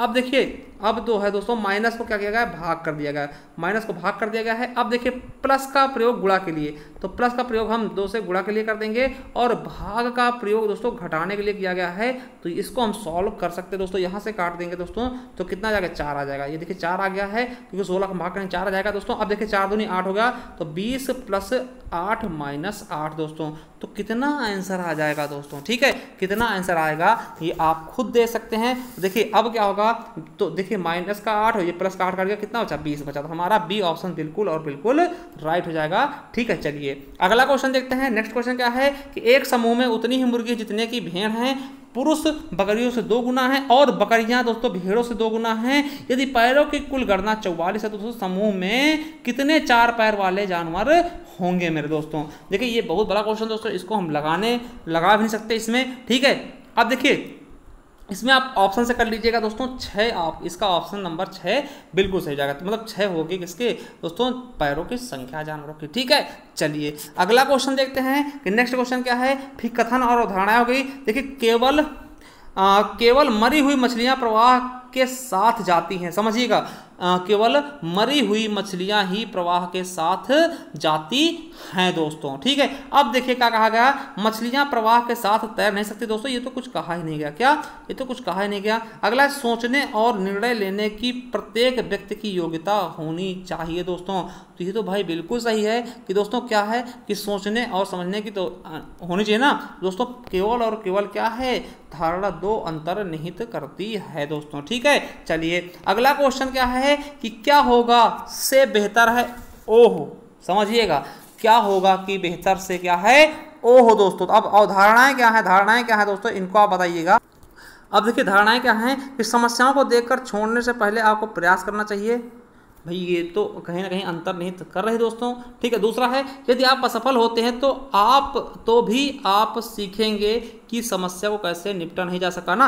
ये भी बिल्कुल सही है, मतलब हमारे हिसाब से दोस्तों दोनों के दोनों अंतर्निहित हैं और दोस्तों हमारा डी ऑप्शन बिल्कुल राइट हो जाएगा। चलिए अगला है, किसी रिवर्स वर्णमाला श्रृंखला में बाईं ओर से 12वें अक्षर के दाईं ओर कौन सा अक्षर 8वां अक्षर होगा दोस्तों। तो कौन सा हो जाएगा दोस्तों, इसका बिल्कुल सही ऑप्शन कौन सा हो जाएगा, जी हो जाएगा दोस्तों। इसको आप आराम से लगा सकते हैं। चलिए अगला, यदि अंग्रेजी वर्णमाला को पहले और अंतिम वर्ण अक्षर को छोड़ दे चार भागों में बांटा जाता है दोस्तों और प्रत्येक भाग को रिवर्स कर दिया जाता है, तो बाएं से 18वां अक्षर कौन सा होगा दोस्तों। तो 18वां अक्षर कौन सा हो जाएगा, ओ हो जाएगा। ठीक है, चलिए अगला दोस्तों है कि दोस्तों 63 नंबर क्या है, सदृश जोड़ी खोजें। क्या, सदृश जोड़ी खोजें दोस्तों। तो इसका दोस्तों क्या हो जाएगा, है ना, फेटर का लिबरेट दोस्तों। तो इसका सही आंसर क्या हो जाएगा दोस्तों, साइकिल का लूज हो जाएगा। ठीक है, चलिए अगला क्वेश्चन क्या है दोस्तों, यदि किसी कोड भाषा में क्वाइन को 85, 74 और अंटिल को दोस्तों 94, 371 लिखा था, तो उसी तरह से कोकोनेट को कैसे हम प्रदर्शित करेंगे दोस्तों। तो आपको पता है कि CO को क्या लिखते हैं दोस्तों, 85। तो CO से 85, फिर दोस्तों फिर 85 और N को लिखते हैं दोस्तों 4। ठीक है, और दोस्तों U को दोस्तों क्या लिखते हैं और T दोस्तों। तो ये आप देख सकते हैं इसका बिल्कुल सही ऑप्शन क्या हो जाएगा दोस्तों, 85, 85, ये वाला बिल्कुल सही हो जाएगा, बी नंबर। चलिए अगला क्वेश्चन देखते हैं दोस्तों। अब देखिए, एक दौड़ प्रतियोगिता में रेखा 10 सेकंड मार्जिन से माला से आगे आई और इनका आरुषि से 12 सेकंड मार्जिन से आगे आई। ठीक है, पहले आई, और वसंथा गौरी से 18 सेकंड से पहले आई, माला वसंथा के 1 सेकंड बाद आई और इनका गौरी के 2 सेकंड बाद आई। दोस्तों दिए गए दोस्तों में से प्रतियोगिता में तीसरा कौन आया दोस्तों, तीसरा कौन आएगा, तो माला आएगी। इसको आप लगाइएगा दोस्तों। ठीक है, चलिए अगला क्वेश्चन क्या है दोस्तों, 66 नंबर देखते हैं बिल्कुल अच्छे से कि देखिए, कुछ पत्थर रत्न है। क्या है दोस्तों, कुछ पत्थर रत्न है और कुछ रत्न मोती हैं और कुछ रत्न क्या हैं, मालस्क हैं दोस्तों। देखिए समझिएगा, कुछ पत्थर क्या है दोस्तों, रत्न है। क्या है, रत्न है। ठीक है, रत्न है दोस्तों, और कुछ रत्न क्या है, मोती हैं। कुछ रत्न क्या हैं, मोती हैं। और दोस्तों फिर है कि कुछ रत्न मालस्क दोस्तों। तो ये देखिए, इसके कुछ रत्न दोस्तों ऐसे भी बन सकता है, ठीक, और ऐसे भी रत्नमाला बन सकता है दोस्तों, और इसको भी काट सकता है ना। तो ये चीजें आप समझिएगा दोस्तों। इनमें आपका सही क्या हो जाएगा, कुछ पत्थर मोती हैं या फिर कुछ मालस्क दोस्तों। कुछ पत्थर मोती हैं, कुछ रत्न मालस्क हैं और कुछ मालस्क मोती हैं या फिर कुछ मालस्क रत्न है दोस्तों। तो आपको बता दें दोस्तों, इसमें कौन सही होगा, बिल्कुल और बिल्कुल सही हो जाएगा हमारा। देखिए इसमें सही कौन सा हो जाएगा दोस्तों, हमारा केवल और केवल निष्कर्ष नंबर 3 पालन करता है कि कुछ मालस्क मोती हैं दोस्तों। क्या है, कुछ मालस्क मोती हैं। चलिए अगला क्वेश्चन है, मान लीजिए कि A B की बेटी है। क्या है दोस्तों, मान लीजिए कि A B की बेटी है, B C की बेटी है और D C D का भाई है और D E की माँ है। तो दोस्तों E मादा है, तो A E का कैसे संबंध होगा दोस्तों, कैसे होगा, ये भतीजी का होगा। कैसा दोस्तों, भतीजी का। ठीक है, चलिए अगला क्वेश्चन आपके लिए दोस्तों, यदि A प्लस का अर्थ है कि A B की माँ है, A प्लस B का अर्थ है A B की क्या है, माँ है दोस्तों। A माइनस B का अर्थ है A B की बहन है और A इंटू B का अर्थ है A B का भाई है। तो A बीटा B से क्या अर्थ है दोस्तों, A B का भाई है दोस्तों। ठीक है, तो दोस्तों बताइएगा निम्नलिखित में से किस में तात्पर्य है कि D A से बड़े दादा हैं दोस्तों, D A के बड़े दादा हैं दोस्तों। तो हमारा पहला ही ऑप्शन सही जाएगा दोस्तों। देखिए इनको आप इस तरह से हम बता नहीं सकते हैं, तो इनके लिए दोस्तों अगर कोई प्रॉब्लम है आपको स्क्रीनशॉट हमें बता दीजिएगा, हम कमेंट बॉक्स में दोस्तों आपको किसी न किसी तरह से इसका मतलब सोल्यूशन आपको टेलीग्राम पर सेंड कर देंगे। ठीक है, चलिए अगला क्वेश्चन है कि यदि किसी छवि को 90 डिग्री पर घड़ी की सुई में उल्टा दिशा में घुमाया जाता है और उसकी दर्पण छवि के बेस पर गए है ना से ली जाती है तो परिणामी संरचना कौन सी होगी दोस्तों। तो आप देख सकते हैं दोस्तों इसकी परिणामी संरचना कौन सी होगी। दोस्तों आप देख सकते हैं इसका परिणामी क्या होगा, ए नंबर, इसको आप ध्यान से देखिएगा। तो इसका परिणामी कौन सा होगा, तो ये हो जाएगा, इस तरफ उलट जाएगा दोस्तों, ठीक है। ये क्या होगा, इधर आ जाएगा गोलिंडा टाइप का, ठीक है। और दोस्तों ये वाला इधर आ जाना चाहिए, ठीक है, ये वाला इधर आ जाना चाहिए। दोस्तों आप देख सकते हैं ये तो बिल्कुल गलत है ना, ये भी गलत है दोस्तों, क्योंकि इस तरह से नहीं होगा, ठीक। ये भी गलत हो जाएगा दोस्तों, इसमें देखिए ये तो अलग ही दे रखा है। हाँ दोस्तों, ये चौथा ऑप्शन बिल्कुल और बिल्कुल राइट हो जाएगा। क्या हो जाएगा दोस्तों, चौथा ऑप्शन आपका क्या हो जाएगा, बिल्कुल और बिल्कुल राइट हो जाएगा दोस्तों, ठीक है। तो चलिए अगले क्वेश्चन की तरफ देखते हैं दोस्तों। अगला क्वेश्चन क्या है, देखिए ये क्वेश्चन है आपका कि 400 छात्रों के एक संस्थान में 3 विषयों में ABC के पास प्रतिशत अनुमान है, निम्नानुसार है। देखिए प्रतिशत क्या है, निम्नानुसार है दोस्तों, ABC है, ठीक है। ये देख सकते हैं आप 400 छात्रों के एक संस्थान में, ठीक है। अब देखिए इसमें क्या बताएगा दोस्तों, इसको हम देखते अच्छे से। अब देखिए कहा गया क्या है कि कितने छात्रों ने B और C दोनों पास किए हैं दोस्तों। तो B और C कितने छात्रों ने दोनों पास कर लिए दोस्तों, ये आपको बताना है दोस्तों। देखिएगा कि कितने छात्रों ने B और C दोनों को पास किया, तो 49, 27, 41 और 36। दोस्तों आप फिगर से जब देखेंगे दोस्तों तो इसका बिल्कुल सही ऑप्शन क्या निकल के आएगा, 36 नंबर। चलिए अगला है कि कितने छात्रों ने न्यूनतम एक परीक्षा पास नहीं की दोस्तों। तो कितने छात्रों ने न्यूनतम एक परीक्षा पास नहीं की मेरे दोस्तों, तो कितने नहीं की, तो 196 दोस्तों, क्या 196। चलिए अगला क्वेश्चन देखते हैं कि कितने छात्रों ने A या B पास किया है परंतु C पास नहीं किया है मेरे दोस्तों। तो कितने, 168 बच्चों ने, ठीक है। चलिए अगला क्वेश्चन देखते हैं दोस्तों, क्या है 73 नंबर। अब देखिए इसको आपको देखना है कि 73 नंबर में क्या हो जाएगा दोस्तों, क्या है कि शेष से अलग है, क्या है दोस्तों कि शेष से क्या है, अलग है मेरे दोस्तों, ठीक है। तो चलिए देखते दोस्तों, देखिए एक हो गए, ये हो गया दोस्तों, ये हो गया और ये हो गया और ये हो गया दोस्तों, ठीक। तो इसमें शेष से अलग क्या है, ये आपको बिल्कुल अच्छे से बताना दोस्तों, समझिएगा। इसमें अलग क्या है दोस्तों, एक चीज हमें दिख रहा है दोस्तों, इसमें कौन सा ऑप्शन अलग है, तो हमारा B ऑप्शन बिल्कुल अलग हो जाएगा। चलिए अगला है कि दोस्तों इसमें कौन सा शेष अलग है दोस्तों। तो आप देख सकते हैं दोस्तों इसमें कौन सा अलग है, ठीक है। तो इसमें कौन सा अलग है दोस्तों, आप देख सकते हैं कि इसमें कौन सा है, तो इसमें भी आपका B ऑप्शन क्या है, अलग है दोस्तों, ठीक है। चलिए अगला दोस्तों, इनमें से विषम आपको छांटना दोस्तों। तो आप इसमें से विषम छांटेंगे दोस्तों, तो इन 3 ऑप्शन में से विषम कौन है दोस्तों, तो U, A, I, O, U दोस्तों आपको पता है ये क्या है, स्वर वाला है। तो यही क्या हो जाएगा दोस्तों, ये अलग हो जाएगा। I, A, E, I, O, U ये सब क्या होता है दोस्तों, स्वर होते हैं ना, वावल होते हैं दोस्तों। चलिए अगला दोस्तों, फिर ये देख सकते हैं ये फिर से LCD वाला आ चुका है दोस्तों, ठीक है, LED वाला आ चुका है फिर से दोस्तों, आप देख सकते हैं। तो चलिए अब इनको दोस्तों हम अगर देखना चाहें दोस्तों, ठीक है, तो इसमें हम अगर देखते हैं तो 76 नंबर क्वेश्चन क्या कहता है हमारा, इसके बारे में हम देखेंगे, ठीक है। चलिए तो दोस्तों देखते हैं कि सभी 6 वर्षों की कुल बिक्री न्यूनतम साइज की LCD TV की है दोस्तों। सबसे न्यूनतम कौन सी दोस्तों, अगर इसमें आप देखते दोस्तों तो ये 75 वाले में आप देखते हैं, यहाँ पे देखिए, यहाँ पर भी एकदम दिख भी रहा है कि यहाँ पे 7 है दोस्तों, यहाँ पे देखिए बहुत ज़्यादा कम है, 8 भी का, यहाँ पे 11। तो सबसे कम दोस्तों इसी में दिख रहा है कि कहाँ पे 75 इंची वाले में ना,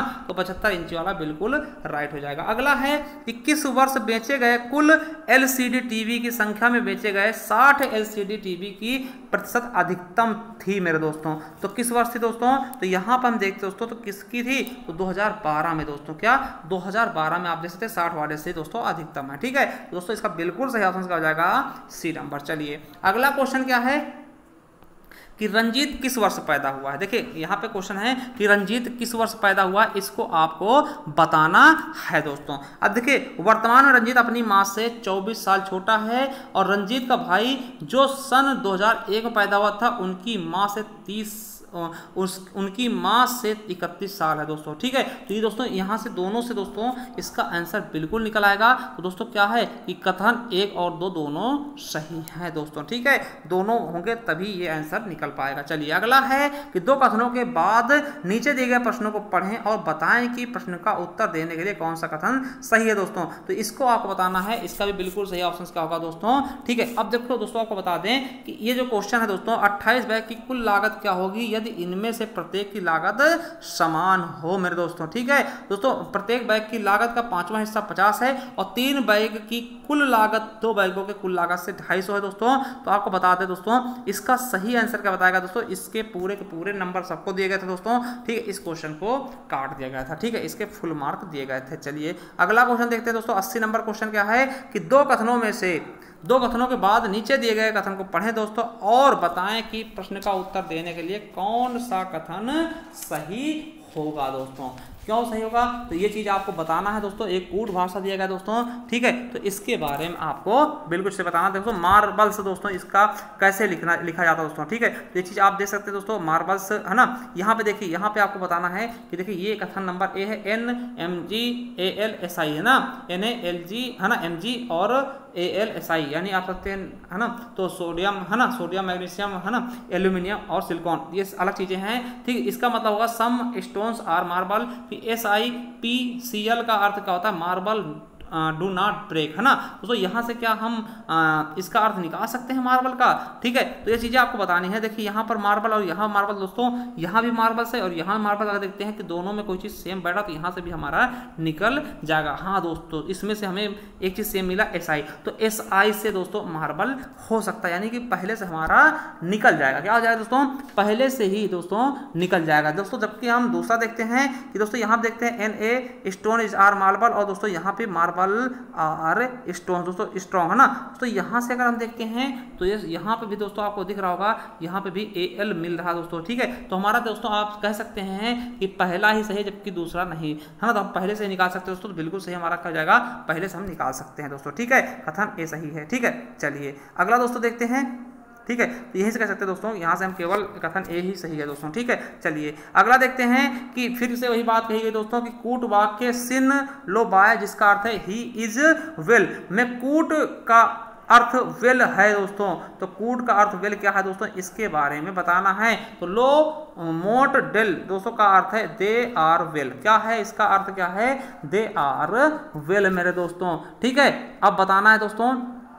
ठीक है, अब दूसरा है उसी कूट भाषा में सिन माई बाई का अर्थ है ही इज स्ट्रॉन्ग दोस्तों। तो इसमें आपको बताते हैं कि या तो एक सही होगा या फिर दूसरा ऑप्शन सही होगा है ना। आइदर वन है ना, आइदर स्टेटमेंट 1 और 2 इज सेटिस्फैक्शन है ना दोस्तों। बिल्कुल सही हो जाएगा, या तो एक या तो दो सेटिस्फाई करेगा। चलिए अगला है, यदि गुणा का अर्थ भाग है ना, गुणा का अर्थ योग दोस्तों। और दोस्तों इस है ना, इस तरह देखिए एकदम सेम क्वेश्चन उसी तरह के आ चुके हैं। अब गुणा का अर्थ क्या है दोस्तों, है ना, गुणा का अर्थ है भाग, यहाँ पे भाग करेंगे। ठीक है, अब देखिए माइनस का अर्थ क्या है दोस्तों, माइनस का अर्थ है, देखिए प्लस का अर्थ है गुणा और माइनस का अर्थ है विभाजन दोस्तों। इसका भी विभाजन हो जाएगा। ठीक, इसका भी विभाजन हो जाएगा दोस्तों। विभाजन का मतलब क्या होता है, भाग है ना, तो ये 2 हो जाएगा दोस्तों। ठीक है, अब देखिए प्लस का अर्थ क्या है, तो प्लस का अर्थ दोस्तों क्या है, गुणा। ठीक है, तो ये गुणा हो जाएगा। ठीक, और 2 हो जाएगा। फिर इसका फिर भाग का अर्थ क्या है दोस्तों, और भाग का अर्थ है घटावा है ना। एक मिनट, इसको हम गलत कर दिए हैं दोस्तों। देखिए गुणे का अर्थ है योग, तो गुणा है 20 और प्लस कर देंगे। ठीक है, अब माइनस का अर्थ क्या है, विभाजन, तो इसका दोस्तों भागे हो जाएगा 2 है ना। अब दोस्तों क्या है, प्लस का अर्थ क्या है, तो प्लस को हम गुणा कर सकते हैं दोस्तों, फिर 2 हो जाएगा। और भाग का अर्थ क्या है, घटाव है दोस्तों। ठीक, भाग का अर्थ क्या है, घटाव। देखिए इसका क्या हो जाएगा, ये 8 हो जाएगा। तो क्या होगा दोस्तों, 20 + 8 और गुणे 2, तो 8 दूनी क्या कर सकते हैं, 16। तो 20 + 16 और -8, तो दोस्तों 16 से ये दोस्तों जुड़ जाएगा पहले, तो 36 हो जाएगा। 36 से 8 जाएगा दोस्तों, तो कितना बचेगा दोस्तों, तो कितना बचेगा, 36 से 8 जाएगा, 28 बच जाएगा। तो बिल्कुल से हो जाएगा हमारा ए नंबर। चलिए अगला क्वेश्चन क्या है, एक खेत में जितने भेड़ हैं उतनी बकरियां हैं, जितने पुरुष हैं उसकी 2 गुनी बकरियां हैं दोस्तों। जितनी बकरियां हैं उसके 2 गुने भेड़ है। यदि पैरों की कुल संख्या 44 दोस्तों, खेत में पुरुष की संख्या कितनी होगी मेरे दोस्तों। तो पुरुष की संख्या कितनी होगी दोस्तों, ये चीज आप ऑप्शन से लगाएं दोस्तों, तो 8 नंबर बिल्कुल राइट हो जाएगा। कितनी हो जाएगी, 8 हो जाएगी। चलिए अगला है, 2 निष्कर्षों के बाद नीचे दिए कथनों को पढ़ें और बताएं कि कौन सा निष्कर्ष कथन का पालन करते हैं दोस्तों। तो देखिए राम और श्याम हमेशा वर्ग में पहला और दूसरा रैंक मिलता है मेरे दोस्तों। ठीक है, तो इसका बताइएगा दोस्तों। आपको बता दें कि इसमें क्या है कि राम को पहला हमेशा पहली रैंक मिलती है, जबकि श्याम को दूसरी, या फिर राम और श्याम के बीच प्रतिस्पर्धा नाखूनों के रूप में कठिन दोस्तों। यही बिल्कुल सही, बी ऑप्शन। दोनों में प्रतिस्पर्धा क्या है,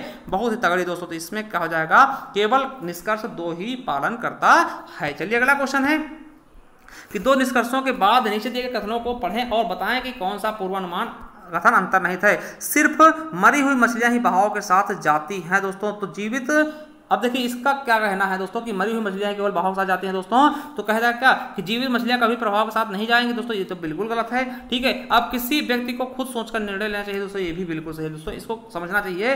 यानी केवल धारणा 2 अंतर्निहित है दोस्तों। क्या है? केवल धारणा 2 अंतर्निहित है मेरे दोस्तों। अगला क्वेश्चन क्या है कि 2 निष्कर्षों के बाद में पूर्वानुमान कथन सही होगा। सितारों के लिए लक्ष्य आप कम से कम चंद्रमा पर उतरेंगे दोस्तों। सितारों के लिए लक्ष्य रखें तभी कम से कम आप चंद्रमा पर उतरेंगे दोस्तों। इसका मतलब क्या? लोग सितारों के लिए लक्ष्य रखते हैं क्योंकि वे चंद्रमा से बड़े होते हैं दोस्तों, बिल्कुल गलत है। खगोलविद तारों पर जाने का लक्ष्य रखते हैं और चंद्रमा पर उतरते हैं दोस्तों, ये भी बिल्कुल गलत। यानी कि हमारा क्या होगा? ना तो एक कर रहा है दोस्तों, ना ही दूसरा अंतर्निहित है। चलिए अगला है कि आगे वर्णमाला श्रृंखला से बाईं ओर 18वें अक्षर के बाईं ओर कौन सा वर्णमाला 7वां है दोस्तों। तो कौन सा? देखिए ये भी बहुत अच्छा क्वेश्चन दोस्तों। तो इस तरह देखिए वर्णमाला से कई सारे क्वेश्चन पूछे गए दोस्तों। ठीक है, तो इसका सही आंसर क्या हो जाएगा?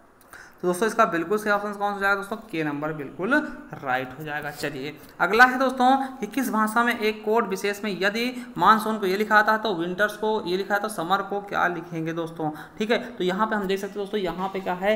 पहले 3 प्लस हुआ है दोस्तों, फिर माइनस का 2 हुआ, फिर 3 प्लस हुआ, फिर माइनस का 2 हुआ। ठीक है, 3 प्लस हुआ, फिर माइनस का 2 हुआ, फिर 3 प्लस हुआ, फिर माइनस का 2 हुआ दोस्तों। इस तरह से हम समर्स को क्या लिखेंगे दोस्तों? तो आपको बता दें हमारा डी ऑप्शन बिल्कुल राइट हो जाएगा। चलिए अगला क्वेश्चन, इसमें से विषम आकृति को आपको चुनना है दोस्तों। क्या? विषम आकृति को चुनना है दोस्तों। तो इसका विषम आकृति क्या होगा? तो दोस्तों ये क्वेश्चन आपके लिए होगा, इसका आप हमें कमेंट बॉक्स में कमेंट करिएगा इसमें से विषम कौन सा। चलिए अगला है कि यदि कूट भाषा में ज्वाइन को ये लिख दिएगा, पॉकर को दोस्तों ये लिख दिएगा, तो जोकर को क्या लिखेंगे दोस्तों? जे का, ठीक है, जे का होता जे ओ का है 85। ठीक है, और दोस्तों के ई का क्या है? के ई आर का क्या है? 321। तो 85 321 दोस्तों बिल्कुल सही हमारा सी नंबर हो जाएगा। चलिए अगला क्वेश्चन दोस्तों कि 2 निष्कर्षों के बाद दिए गए कथनों को पढ़िए और बताइए निष्कर्ष कथन का पालन करते हैं। कुछ पेंसिलें क्षण है, सभी क्षणें पेड़ है दोस्तों। कुछ पेंसिल क्या है दोस्तों? क्षण है। कुछ पेंसिल क्या है? क्षण है दोस्तों। और सभी क्षणें क्या है? पेड़। सभी क्षणें क्या है दोस्तों? पेड़ है दोस्तों। तो आप बताइए सभी क्षणें पेंसिल है, तो सभी क्षणें क्या है दोस्तों? पेंसिल हैं। तो सभी क्षणें पेंसिल नहीं है दोस्तों। सभी पेंसिलें पेड़ हैं दोस्तों, तो सभी पेंसिलें दोस्तों पेड़ हैं दोस्तों, ये भी क्या है? कहीं ना कहीं दोस्तों क्या है? गलत है। क्या है? गलत है मेरे दोस्तों। ठीक है, तो इसमें बिल्कुल सही ऑप्शन क्या हो जाएगा दोस्तों? तो इसका बिल्कुल सही ऑप्शन क्या होगा दोस्तों? आप कह सकते हैं ना तो एक ऑप्शन ना ही दोनों, कोई सा भी पालन नहीं कर रहा है दोस्तों। ठीक है, चलिए अगला क्वेश्चन देखते हैं दोस्तों। अब देखिए थॉमस अपने भाई को घर पर छोड़ने के बाद चर्च से पुस्तकालय जाता है। पहले वह पश्चिम की ओर 4 किलोमीटर चलता है, फिर बाईं ओर मुड़ता है और घर पहुंचने के लिए 3 किलोमीटर चलता है। वहां से वह दाएं मुड़ता है और पुस्तकालय तक पहुंचने के लिए 1 किलोमीटर चलता है। और घर और चर्च के बीच की सबसे कम दूरी क्या होगी दोस्तों? अगर आप इसको निकालते हैं दोस्तों तो इसका बिल्कुल सही ऑप्शन क्या हो जाएगा दोस्तों? 5। क्या हो जाएगा? 5 किलोमीटर हो जाएगा दोस्तों। ठीक है, ये देखिए सीधा आप इधर से सीधा आप निकालेंगे तो 3, एक देखिए एक इधर वाला क्या होगा? 4 होगा, इधर वाला 3 होगा, तो ये अपने आप 5 आ जाएगा। ठीक दोस्तों, पाइथागोरस प्रमेय लगेगा। चलिए यदि किसी कोड में सी को 5 और चीट को दोस्तों 37 लिखा था, जापान को क्या लिखोगे दोस्तों? ठीक है, तो इनको आपको क्या करना है? जोड़ लेना है बिल्कुल अच्छे से दोस्तों। तो इसका बिल्कुल सही क्या हो जाएगा दोस्तों? 52 हो जाएगा। ठीक है, क्या हो जाएगा? 52 हो जाएगा। चलिए अगला दोस्तों क्या है कि मान लीजिए ए बी की पुत्री है, बी सी की बेटी है, सी डी का भाई है दोस्तों, तो डी ई की माँ है। यदि ई पुरुष है तो दोस्तों ए ई का संबंध क्या होगा दोस्तों? क्या हो जाएगा दोस्तों? भांजी का संबंध होगा। क्या होगा? भांजी का। चलिए अगला क्वेश्चन है किसी त्रुटिपूर्ण कंपास में पूर्व का उत्तर, पश्चिम का पूर्व, उत्तर को दक्षिण और दक्षिण को पूर्व चिन्हित करता है दोस्तों। तो इस कंपास में दक्षिण पूर्व का अनुसरण करने वाले लोगों को वास्तव में किस दिशा में जाएगा दोस्तों? तो किस दिशा में जाएगा? तो उत्तर पश्चिम में। क्या?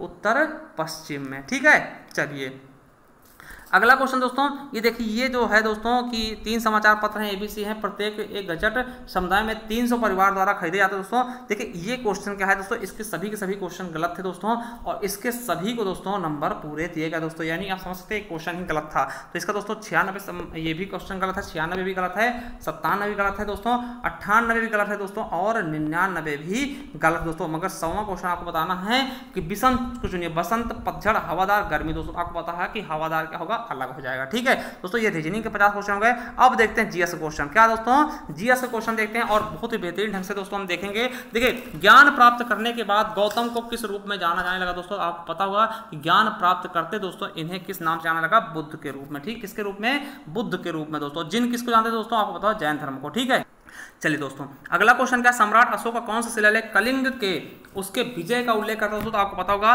कौन सा है दोस्तों? तो 13वां शिलालेख क्या है दोस्तों? कलिंग के युद्ध दोस्तों, जो कि 261 बीसी में हुआ दोस्तों। इसी से दोस्तों आघात होकर अशोक ने दोस्तों सब कुछ छोड़ दिया था। ठीक है, ये लड़ाई वड़ाई छोड़ दी थी। अगला है हड़प्पा सभ्यता के एक हिस्से लोथल की खुदाई की खोज किसने की थी दोस्तों? तो बताइए दोस्तों किसने की है? तो एस.आर. राव ने। किसने? एस.आर. राव ने। चलिए अगला है कि महाभारत में वर्णित कुरुक्षेत्र की लड़ाई कितने दिन तक चली थी दोस्तों? आपको पता होगा ये 18 दिन तक चला था। ठीक है, और बहुत बार ऐसे क्वेश्चन पूछे भी जाते हैं मेरे दोस्तों। चलिए अगला क्वेश्चन, कनिष्क प्रथम के शासन काल के दौरान कौन सा प्रसिद्ध आयुर्वेद विद्वान इनके यहाँ रहता था दोस्तों? कौन रहता था? आपको पता होगा चरक दोस्तों। धन्वंतरी कहाँ रहता दोस्तों? आपको पता चंद्रगुप्त प्रथम के यहाँ। ठीक है, तो चरक इसके यहाँ के कनिष्क दरबारी था। ठीक है, अगला है तारीख फिरोजा शाही दोस्तों, इसके लेखक कौन है? तो जियाउद्दीन बर्नी है दोस्तों। कौन है? जियाउद्दीन बर्नी दोस्तों। इब्न बतूता आपको पता मोरक्को से आया था दोस्तों। कहां से? मोरक्को से आया था। ठीक है, चलिए अगला है कि निम्नलिखित में से किसने 1857 के सिपाही विद्रोह को विद्रोह नहीं कहा है दोस्तों? किसने कहा है? किसने कहा है विद्रोह नहीं है दोस्तों? किसने कहा? कार्ल मार्क्स ने। ठीक दोस्तों, किसने कहा? कार्ल मार्क्स ने। चलिए अगला दोस्तों देखते हैं कि अगला क्वेश्चन क्या है।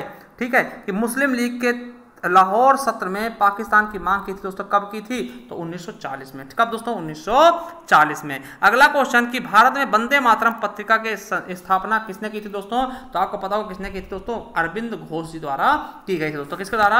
अरविंद घोष जी द्वारा की गई थी। चलिए अगला क्वेश्चन क्या है कि 1857 विद्रोह के प्रसिद्ध नेताओं में से एक तांत्या टोपे दोस्तों को अंग्रेजों ने 1859 में कहां फांसी दी थी दोस्तों? आपको पता होगा शिवपुरी में इनको फांसी दी गई थी दोस्तों। और ये कानपुर से क्या इसका मतलब इसको संभाल रहे थे। ठीक है, चलिए अगला है चंद्रमा का आकार पृथ्वी के आकार का लगभग कितना दोस्तों? तो चंद्रमा का आकार पृथ्वी के आकार का लगभग कितना है? तो 1/4वां भाग कितना है? और चंद्रमा पृथ्वी का क्या है दोस्तों? उपग्रह है। ठीक है, चलिए अगला है दोस्तों कि नासा के अनुसार सूर्य के बाद पृथ्वी का सबसे निकटतम तारा कौन सा है दोस्तों? तो कौन सा है दोस्तों? प्रोक्सिमा है ना, सेंचुरी ना दोस्तों, प्रोक्सिमा सेंचुरी। चलिए अगला है कि रोहतांग दर्रा भारत के किस राज्य में पड़ता है दोस्तों? तो रोहतांग कहाँ पड़ता है? आपको इसके बारे में पता भी होगा। कहाँ दोस्तों? हिमाचल प्रदेश दोस्तों। हिमाचल प्रदेश की राजधानी क्या है? शिमला। अगला है कौन सा जल का है अंडमान द्वीपों को निकोबार द्वीपों से अलग करता है दोस्तों? कौन सा करता है? तो 10 डिग्री चैनल। क्या? 10 डिग्री चैनल। अगला है पटाका। ठीक है, किस देश की मुद्रा दोस्तों? आपको पता होगा मकाऊ की क्या है? पटाका। क्या है दोस्तों? मकाऊ की क्या है? पटाका। चलिए अगला है कि भारत में दुनिया की कुल आबादी का लगभग कितने % दोस्तों निवास करता है? तो 17%। कितना दोस्तों? 17% निवास करता है। अगला है वह कौन सा सर्वोच्च पर्वत शिखर है जो पूरी तरह से भारत में है दोस्तों? तो कौन सा है दोस्तों? पूरी तरह से? तो नंदा देवी दोस्तों, क्योंकि ये पीओके भी है दोस्तों। ये क्या है? गार्डन राष्ट्रीय, ये पीओके में पड़ता है दोस्तों। ठीक है, पीओके में पड़ता है दोस्तों। इस तरह से क्या होगा? नंदा देवी सबसे बड़ी उत्तर की मतलब अपने भारत की दोस्तों सबसे बड़ी चोटी मान सकते हैं पूर्ण रूप से दोस्तों। क्या? पूर्णतया दोस्तों इसको हम मान सकते हैं। चलिए अगला क्वेश्चन देखते हैं दोस्तों कि नीलम संजीवा रेड्डी भारत के राष्ट्रपति दोस्तों कौन से नंबर राष्ट्रपति थे दोस्तों? आपको पता होगा 6वें। और दोस्तों इनकी खास बात क्या है? ये निर्विरोध राष्ट्रपति थे। क्या? निर्विरोध चुने गए थे दोस्तों। और ये राष्ट्रपति से पहले लोकसभा के अध्यक्ष भी थे दोस्तों। ये क्वेश्चन भी आपके एग्जाम में कई बार पूछे जाते हैं। अगला है कि भारत के राष्ट्रपति द्वारा चरित्र को बदले बिना सजा की मात्रा को कम करना अनुच्छेद 72 को कहा जाता दोस्तों। तो कैसे कर सकता दोस्तों? इसको क्या कहा जाएगा? इसके बारे में बताइए। इसको क्या कहते हैं? क्षमादान शक्ति ना, क्षमादान शक्ति अनुच्छेद 72 में आपको पता भी होगा दोस्तों। ठीक है, अगला है कि भारतीय संविधान किस अनुच्छेद के तहत उपराष्ट्रपति का चुनाव होता दोस्तों? तो उपराष्ट्रपति का चुनाव किसके तहत होता? तो 66 के अनुच्छेद 66 के तहत दोस्तों उपराष्ट्रपति का चुनाव होता है दोस्तों। ठीक है, चलिए आगे देखते हैं कि नेक्स्ट क्वेश्चन क्या है दोस्तों। नेक्स्ट क्वेश्चन है भारतीय संविधान का भाग 2 किससे संबंधित दोस्तों? आपको पता होगा भाग 2 नागरिकता से है दोस्तों। किससे? आर्टिकल 5 से 11 तक। उसके बाद दोस्तों मौलिक अधिकार है 12 से 35 तक दोस्तों। और उसके बाद क्या है? 35 से 36 तक 35 से दोस्तों आपको पता होगा कि देखिए 36 से कहाँ था? 51 तक दोस्तों क्या होता है? राज्य के निजी सिद्धांत दोस्तों। आपको पता है कि ये आयरलैंड से ले गए, ये यूएसए से ले गए दोस्तों। और अपने यहाँ एकल नागरिकता दोस्तों। हमारा ए ऑप्शन बिल्कुल और बिल्कुल राइट हो जाएगा दोस्तों, अनुच्छेद 5 से लेकर के 11 तक। ठीक है, चलिए अगला है कि कौन से अनुसूची के तहत अनुसूचित क्षेत्रों और अनुसूचित जनजातियों के प्रशासन और नियंत्रण के लिए प्रावधान की गई है दोस्तों। तो इसका बिल्कुल से, और देखिए ये इंपॉर्टेंट क्वेश्चन है दोस्तों, ठीक है। तो कौन सी है? 5वीं अनुसूची दोस्तों, क्या 5वीं अनुसूची के तहत। चलिए अगला है कि पंचायती राज को पहली बार 2 अक्टूबर 1959 को किस जिले में पेश किया गया था दोस्तों? आपको पता होगा नागौर, ठीक है। और नागौर पड़ता कहां है दोस्तों? तो राजस्थान में। कभी बार राजस्थान दोस्तों राज्य का नाम पूछा था, राजस्थान में दोस्तों। किसके द्वारा? पंडित जवाहरलाल नेहरू द्वारा। तो हमारा सी ऑप्शन बिल्कुल राइट हो जाएगा, ठीक है। चलिए अगला, निम्नलिखित में से कौन सा वेब ब्राउजर नहीं दोस्तों? तो कौन सा वेब ब्राउजर नहीं दोस्तों? तो आपको पता होना चाहिए कौन सा वेब ब्राउजर नहीं है दोस्तों। तो इसका बिल्कुल और बिल्कुल सही कहा जाएगा गूगल दोस्तों, ठीक है। ये वेब ब्राउजर नहीं है दोस्तों, सर्च इंजन है, ठीक है। चलिए अगला है कि निम्नलिखित में से कौन सा अस्थायी मेमोरी या अस्थिर मेमोरी के रूप में जाना जाता है दोस्तों? रैम, रोम, ब्लू रे या फिर हार्ड डिस्क। दोस्तों आपको पता होना चाहिए कि रैम को दोस्तों अस्थायी मेमोरी जानते हैं दोस्तों। देखिए रोम क्या है? स्थायी मेमोरी है, परमानेंट। और ब्लू रे और हार्ड डिस्क दोस्तों ये क्या है? स्टोरेज डिवाइस है। क्या है? स्टोरेज डिवाइस दोस्तों। तो बिल्कुल सही आपका ए नंबर हो जाएगा। चलिए अगला है 126, 1 गीगाबाइट कितने मेगाबाइट बाइनरी के बराबर होता है दोस्तों? 1 गीगाबाइट कितने मेगाबाइट बाइनरी के बराबर होता है? 1024 दोस्तों, 1024 का 1024 यानी 1024। चलिए अगला है कि माइक्रोसॉफ्ट वर्ड में टैब में सबसे अधिक उपयोग की जाने वाली, जैसे कि फॉन्ट और फॉन्ट विशेषताओं को बदलने, अनुच्छेदों को अनुकूलित करने, शैलियों का उपयोग करने और पाठ को ढूंढने और बदलने के लिए उपकरण का प्रयोग किया था दोस्तों। ये कहाँ पाया जाता दोस्तों? तो आपको पता होगा होम में पाया था, होम वाले उसमें पाया जाता, ठीक है। चलिए अगला क्वेश्चन, 1943 में JW मॉजली और जे प्रेस्पर दोस्तों इगर्ड द्वारा बिना किसी भी यांत्रिक हिस्सों के बनाया गया पहला कंप्यूटर को क्या कहा जाता है दोस्तों? तो आपको पता होगा इसको क्या बोलते हैं? एनियाक बोलते हैं। एनियाक क्या है दोस्तों? पहला कंप्यूटर दोस्तों, ठीक है। मार्क 1 दोस्तों ये फर्स्ट जनरेशन का है, और दोस्तों मार्क 2 सेकंड जनरेशन का, और दोस्तों एडवैक दोस्तों ये भी फर्स्ट जनरेशन का कंप्यूटर दोस्तों। इसका सही आंसर क्या हो जाएगा? ए नंबर एनियाक दोस्तों। चलिए अगला क्वेश्चन देखते हैं, उत्तर प्रदेश में कौन से शहर में चर्मो उद्योग की राजधानी के रूप में आया था दोस्तों? तो आपको पता होगा कानपुर को दोस्तों चर्मो उद्योग की राजधानी उत्तर प्रदेश में कहा जाता है दोस्तों। चलिए अगला क्वेश्चन है कि दीपावली के दौरान बुंदेलखंड में अहिर समुदाय द्वारा कौन सा नृत्य किया था दोस्तों? तो आपको पता होगा कि कौन सा नृत्य दोस्तों? पाई डंडा। क्या दोस्तों? पाई डंडा अहिर समुदाय द्वारा किया जाता है दोस्तों, ठीक है, दिवाली के समय में। चलिए अगला क्वेश्चन, सफेद धागे का प्रयोग करके कपड़े पर की गई प्रसिद्ध कढ़ाई को क्या कहते हैं दोस्तों? तो चिकनकारी कहते हैं दोस्तों। चिकनकारी कहाँ का फेमस है? लखनऊ का चिकनकारी बहुत ही ज्यादा दोस्तों विश्वविख्यात दोस्तों, क्या? लखनऊ का। चलिए अगला है दोस्तों, दिए गए विकल्पों में से गलत जिला मुख्यालय वाला सही जोड़ा कौन सा? अमेठी का गौरीगंज, ये तो आपको बिल्कुल पता होगा। सोनभद्र का रॉबर्टगंज बिल्कुल सही। कुशीनगर पटौना बिल्कुल सही। कौशाम्बी का वैशाली दोस्तों ये तो बिल्कुल गलत है। क्या है दोस्तों? कौशाम्बी का वैशाली दोस्तों बिल्कुल गलत है, ठीक है। चलिए अगले क्वेश्चन की तरफ बढ़ते दोस्तों कि नेक्स्ट क्वेश्चन हमारा क्या है? 133 नंबर, उत्तर प्रदेश के निम्नलिखित में से कौन से जिले की सीमा मध्य प्रदेश से साझा नहीं करते दोस्तों? आपको पता है इलाहाबाद लगती, मिर्जापुर, इटावा लगती, अलीगढ़ नहीं करते दोस्तों, अलीगढ़ नहीं करते, ठीक है। तो अलीगढ़ हमारा बिल्कुल राइट हो जाएगा। चलिए अगला क्वेश्चन क्या है? नीति आयोग द्वारा शुरू किए गए रैंकिंग तंत्र में उत्तर प्रदेश के कितने जिलों को महत्वाकांक्षी के रूप में पहचाना गया दोस्तों? तो कितने जिलों को? 8 जिलों को पहचाना गया। कितने दोस्तों? 8 जिलों को पहचाना गया। अगला है जनवरी 2018 में गौतम बुद्ध विश्वविद्यालय नोएडा में आयोजित 22वें राष्ट्रपति युवा महोत्सव का विषय क्या था दोस्तों? तो इसका विषय क्या था? संकल्प में सिद्धि दोस्तों। क्या था? ये करंट का क्वेश्चन है, आप करंट के भी क्वेश्चन पढ़ के जाइएगा इस बार। अगला है कि उत्तर प्रदेश सरकार द्वारा शुरू किए गए दस्तक अभियान निम्नलिखित में से किससे संबंधित दोस्तों? तो आपको ये पता होगा, बहुत ही इंपॉर्टेंट दोस्तों, किससे है? तो जापानी इन्फ्लुएंसाइटिस का उन्मूलन के लिए दोस्तों, ठीक है। चलिए अगला दोस्तों क्वेश्चन क्या है? 137 नंबर कि कौन सा विकल्प उत्तर प्रदेश में के शहरों में इन नदियों के साथ मेल खाता है दोस्तों? ठीक है, आपको पता होगा कि गंगा दोस्तों, ठीक है, बिठूर दोस्तों, ठीक है, और दोस्तों राप्ती गोरखपुर है ना, और गोमती दोस्तों आपको पता है, साई नदी दोस्तों ये प्रतापगढ़। तो आप देख सकते हैं राप्ती गोरखपुर हो गया, ठीक है। तो ये चीज़ें आप बिठा सकते हैं आराम से दोस्तों। तो इसको अगर हम सही ढंग से अगर करते दोस्तों तो इसका हमारा ए का टू बिठूर, हाँ, तो ए का 2 दोस्तों ये वाला बिल्कुल सही होगा, ठीक, ये हमारा सही हो जाएगा, बी नंबर राइट हो जाएगा। चलिए अगला दोस्तों क्या क्वेश्चन 138 नंबर कि जुलाई 2018 की स्थिति अनुसार उत्तर प्रदेश में सबसे लंबी ऊंचाई वाली सड़क कहां से कहां तक फैली दोस्तों? सबसे लंबी ऊंचाई वाली सड़क कहां से कहां तक फैली दोस्तों? इसका बिल्कुल सही ऑप्शन क्या होगा? यूपी गेट से गाजियाबाद में राजनगर विस्तार तक, ठीक है। चलिए अगला क्वेश्चन है कि भारत में सिक्कों की ढलाई का एकमात्र अधिकार किसके पास है दोस्तों? तो कौन दोस्तों भारत में सिक्कों की ढलाई कर सकता है दोस्तों? तो कौन कर सकता है? भारत सरकार ही सिक्कों की ढलाई कर सकती है दोस्तों, ठीक है। आपको पता होगा आरबीआई गवर्नर दोस्तों का नोटों पे सिग्नेचर होता है, एक को छोड़ करके। दोस्तों ये क्वेश्चन भी कई बार पूछा गया। अगला है जनगणना 2011 के अनुसार भारत का तीसरा सबसे अधिक आबादी वाला राज्य कौन सा। देखिए तीसरा पूछ लेगा दोस्तों, तीसरा कौन सा है दोस्तों, तो ये आप बताइएगा कौन सा है दोस्तों, तो बिहार हो जाएगा। ठीक है, कौन सा, बिहार। चलिए अगला क्वेश्चन है कि भारत में बैंकिंग लोकपाल के बारे में कौन सा कथन सही है। पहला क्या है दोस्तों, ये देखिएगा, पहला क्या है दोस्तों, banking Lokpal reserve bank of India द्वारा नियुक्त एक वरिष्ठ अधिकारी है जो ग्राहकों की शिकायतों का समाधान करता है। दोस्तों बिल्कुल सही, पहला ही वाला क्या है, सही है दोस्तों। हम बाकी सब देखेंगे भी नहीं, आप देख सकते हैं आराम से।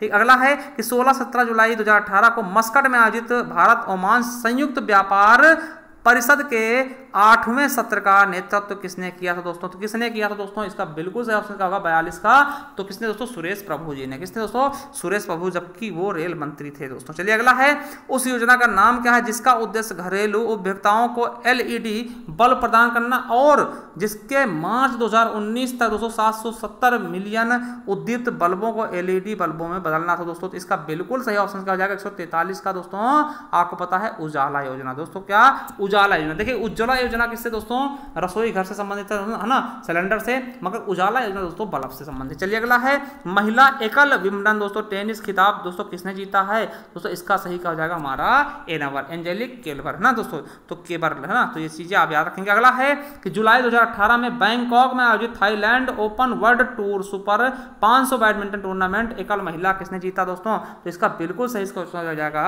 नाजोमी ओकुहारा दोस्तों। ठीक है, ओकुहारा, ये बिल्कुल सही ऑप्शन इसका हो जाएगा दोस्तों। चलिए अगला क्वेश्चन देखते हैं कि नेक्स्ट क्वेश्चन क्या है कि फ्रांस की रूस में, ठीक है, फ्रांस की रूस में 2018 में फीफा जीत के बाद खिलाड़ी और प्रबंधक के बीच विश्व कप जीतने वाला तीसरा व्यक्ति बन गया है दोस्तों, तो कौन बन गया है तीसरा व्यक्ति दोस्तों, तो आपको बताते हैं डिडिएर देश चंपास दोस्तों ना। चलिए सी नंबर बिल्कुल सही। अगला है कि भारत में आमों का उत्पादन सबसे बड़ा उत्पादक राज्य कौन सा, दोस्तों आपको पता होगा उत्तर प्रदेश। और उत्तर प्रदेश में बात करें दोस्तों मलिहाबाद, कौन सा दोस्तों, मलिहाबाद, जो कि लखनऊ में पड़ता है दोस्तों। ठीक है, चलिए अगला है कि एपिड डीए दोस्तों, एपीडीए है ना, एपेडा है ना, तो विस्तृत इसका क्या रूप होगा दोस्तों, तो इसका बिल्कुल विस्तृत का होगा कृषि और संसाधित खाद्य उत्पाद निर्यात विकास प्राधिकरण दोस्तों, agriculture and processed food product expert development authority दोस्तों, ये आपका बिल्कुल सही ऑप्शन हो जाएगा। ठीक है, तो डी नंबर बिल्कुल सही होगा। चलिए अगला देखते हैं, किसानों को लाभ पहुंचाने हेतु कृषि उपज के सहकारी विपणन को बढ़ावा देने के उद्देश्य से निम्नलिखित में से किसको स्थापित किया गया दोस्तों, किसको किया गया है, इसका बिल्कुल सही ऑप्शन क्या होगा नेफेड को। ठीक है, चलिए अगला है दोस्तों कि स्पेस कृषि के ग्रीन हाउस का एक तरीका है जहां उन्नत ग्रीन हाउस प्रौद्योगिकी जैसे कि हाइड्रोपोनिक्स और एरोपोनिक्स का उपयोग करके शहरों के बहुमंजिला इमारतों के अंदर वाणिज्यिक रूप से व्यवहार्य फसलों की खेती की जाती है दोस्तों। ठीक है, दोबारा देखते हैं दोस्तों कि देखिए कृषि के ग्रीन हाउस का एक तरीका है जहां उन्नत ग्रीन हाउस प्रौद्योगिकी जैसे कि हाइड्रोपोनिक्स और एरोपोनिक्स दोस्तों का उपयोग करके शहरों के बहुमंजिला इमारतों के अंदर वाणिज्यिक रूप से व्यवहार्य फसलों की खेती की जाती है, मतलब घर के अंदर भी खेती की जाती है, उसको क्या बोलते हैं, लंबवत खेती या हाइड्रोक्लोचर या फिर जैविक खेती या फिर रोबोकल्चर दोस्तों। इसका बिल्कुल सही आंसर कर जाएगा आपका रोबोकल्चर दोस्तों। ठीक है, डी ऑप्शन बिल्कुल राइट होगा। आपको पता दोस्तों जैविक खेती क्या होती है, जहां पर दोस्तों जैविक खेती जहां पर कीटनाशकों का प्रयोग ना करके दोस्तों ऐसी सिंपल खेती कराई है दोस्तों, जैसे कि आपको पता है कि सिक्किम पहला जैविक राज्य भी बन चुका है दोस्तों। ठीक है, तो ये थे दोस्तों पूरे 150 क्वेश्चन। आई होप आपको अच्छा लगा होगा।